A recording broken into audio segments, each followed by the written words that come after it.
Hey guys, welcome back to Ozark, episode 6 of season 3. We're moving on to the last episode was a bit of an eye-opener for Wendy, in particular, with this whole buying a ranch, buying a horse farm. I wondered why there was one in particular that he wanted, and all it really was to get back at his rival and cut him off at the balls, literally. And then her saying, "Oh, I thought it was a partnership," and she's been told no in certain terms. At what point did you think that's what was happening here? I own you. So, and Marty is still putting out kind of the feelers with this FBI woman as to whether he's going to be able to turn her. I will be shocked if someone like her, who we've already heard is pretty dedicated to doing the right thing and why she took the job in the first place. How'd you turn someone like that? It just doesn't make any sense. Like I said, it's like a complete role reversal for her. It's not just a job. So I'm intrigued to see how he's going to push forward on this. I am not expecting anything good to come from it. Anyway, let's carry on. This is episode 6. Wendy, why do you feel so resistant to hiring Maya? It's personal for you. No. This woman no. has no clue of the intricacies of this. All she cares about is this. I'm so sorry you went through that. But Maya is not the answer to any of our problems. Right. Our partner thinks that she is. Yeah, well, I disagree. Good. Let me tell you why you're scared, Wendy. It's because you don't believe in your husband. Yet I have kept us safe this entire Safe? For some reason, you think that you're somehow incapable You think we're safe? I do think that we're safe. What the fuck is wrong with What's you? wrong with you? You did the same goddamn thing I did. Once. You're a fucking beauty. Because I was worried when you came back with that crazy idea, and I wanted Sue to work a little harder. What is wrong with you? Do you get how dangerous that is? Listening to my calls. You want to know what happens to the maid that lost the teeth? You're jealous. He killed her. You're so arrogant. You think you can flip an FBI agent. Do you know how crazy that True. sounds? Is it crazier than killing someone? Don't you dare. Don't you. I didn't kill Cade. No, you had somebody else do it for you. Yeah, you did. I don't even know what to say at this point. It's like listening to two teenagers argue over prom. Except the subject matter's way more serious and way more delicate. But at least she's had the guts to go, by the way, you do know the pair of you are bribing and paying me off. So what does that say about your relationship? I mean, if this was any other marriage, they would not be within 100 miles of each other by now. It's only the circumstances that is the last little bit temporary remaining bit of glue that's holding them to one another.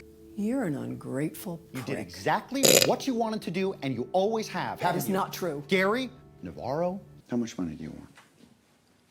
It's not about money, Marty. How much? A shitload. Yeah, because name something in this world that isn't negotiable. Custom paint job on my Trans Am. Oh, A little boo-hoo. steep, don't you think, considering the car's not worth hardly half of that? Yeah, that's true. That's what it's gonna cost you. I'm making some changes with tomorrow's drop. I already talked to my boys. The abandoned stadium off of Woodrow Wilson.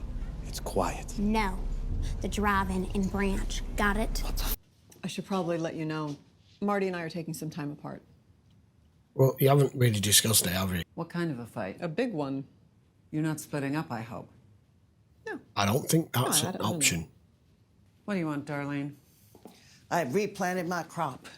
We're back in business. I came about our distribution deal. We'll be up and running in 4 months. You killed 57 people when you spiked our dope. Yeah, Junkies. you're done. You're finished. That is dirty water under an old bridge. I don't No, care. it Your isn't. deal went No, away. fucking Darlene does not live in the real world. Or if she does, it's not on this planet. You don't deal with a drug lord or a cartel and pull the shit that she pulled and then think you're just going to go, oh, well, you know, I was having a bad day and it was, you know, It's all past now. Let's get back to business. No, you can no longer be trusted. You put everything under jeopardy. You're solid your name. You're solid his name. What do you think he's just going to forget? And I'm fucking arrogant? Are you fucking kidding me? I'm doing exactly what you wanted. You wanted me to step up. I'm stepping up, and you're out of your fucking mind. I like that they showed that. Petty was a sociopath. You know, he got one of my people hooked on drugs. Yeah, I know. I'm sorry. I will deny ever saying it. Agent Petty, dick. Agent Evans, dick. But I'm not them. You're still the FBI. You're still the government. I mean, I want to work with you, but not at any cost. Astray or missing or backhanders or whatever through the government system, politicians, congressmen, whatever, and you are just some normal FBI agent on a normal government wage income, and you're seeing these people as the big bad guys, and the same people you work for are just as bad. They just don't peddle drugs, that's all. They do it with a smile and they come around and kiss your babies. I cannot be slinging dope. Are you kidding me? How am I even supposed to ask him? You can stand there and refuse me after all I've done for you. The first thing Erin said to Charlotte when she got here was that she wanted to lose her virginity. And could Charlotte help? Yep, that is true. We are all upset here. You know something? We may have dipped our toe in the friendship pool, but I'm not sure we're going to swim. Fine with me. Today she told me she's a virgin. So, what do you think? See, he has stepped over the line just the same as Petty did. You are not going to have a confidential informant purposely try to gain as enough information as he can for you, and also have him take the virginity of an underage girl, telling you about it, and you're okay with that. I'm due in 6 weeks. Be good to know you're safe before then. So you've got 6 weeks to turn her. So what do you like about this kid? It's big dick. Bad move. Really? And you're not seeing him again either. Why? Oh, because he drives a truck? You're such a fucking snob. Because he took you to a beach to get high and shoot guns. I've been thinking about Charles's foundation, and I want to set up something similar. Well, something bleeding heart and liberal, I imagine. What do you need? Names.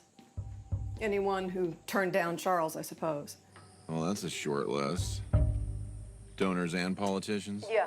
I'm looking to spend first. I just want to send some money in the right direction, Jim. Somebody's got to make this place livable. Certainly won't be you. You gonna tell me to stop seeing her? Because I won't. No, I like her. but don't come off your She's meds. very important to us. She's important to me, too. Well, then do the right thing and get back on your meds. You listen to me. You cannot fuck this up. We have a very narrow window here where Ben can get back on his meds and level himself out. And without them, he's Unpredictable. dangerous. It would take something pretty serious for us to explode, right? Not them. Okay, not for Ben. When he's not on his medication, he loses all sense of scale, all sense of perspective. Correct.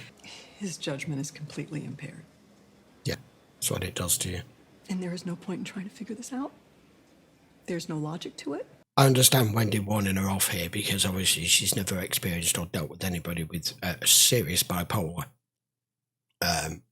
mental issue. But could she not at least say, look, if you want to carry on, he's going to be in a far better place mentally if we keep him on his meds, but if he wants to get jiggy with you, can we not use something that's designed for that, rather than trying to ward her off completely? Because if she goes completely cold on him now, he's going to know exactly what's happened. I'm not coming back, Ruth. I have a good home here, a real job. I never saw this coming till it happened. I think it might be good if 3 came and stayed here, too. He buries them on that hill and she spikes her own heroin. And you killed my dad and lied about it. So where does that put you? Are you There's no better right than her answer now? here. Is that simple enough? I love you. Don't you understand that? Go home, Ruth.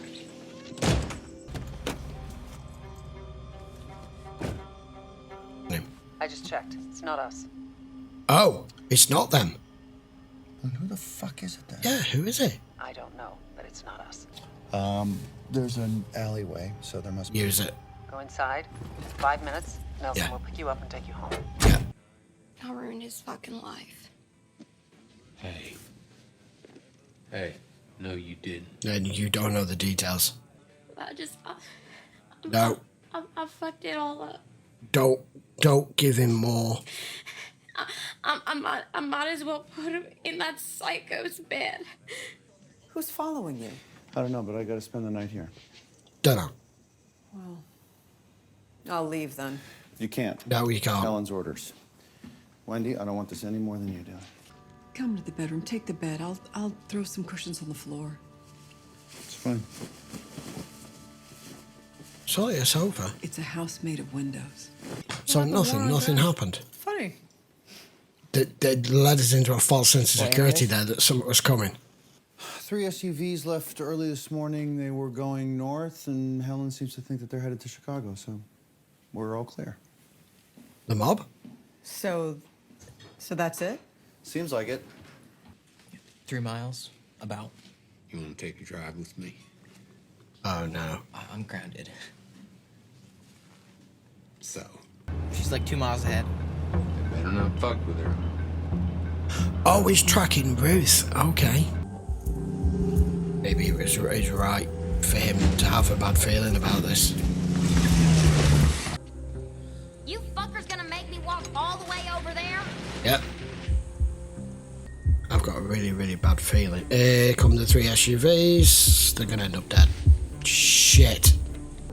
Get the fuck out of there. I don't have time for this. Something's fucked Go. up. Run now.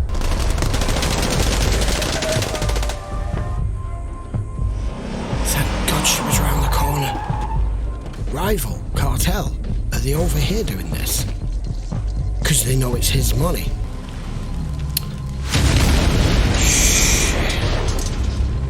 Jesus Christ, you're lucky you're alive, Ruth.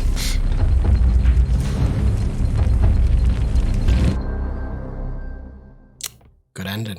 Okay, episode 6. The only thing I can think of, I was trying to work it out when we first started seeing Marty being tailed.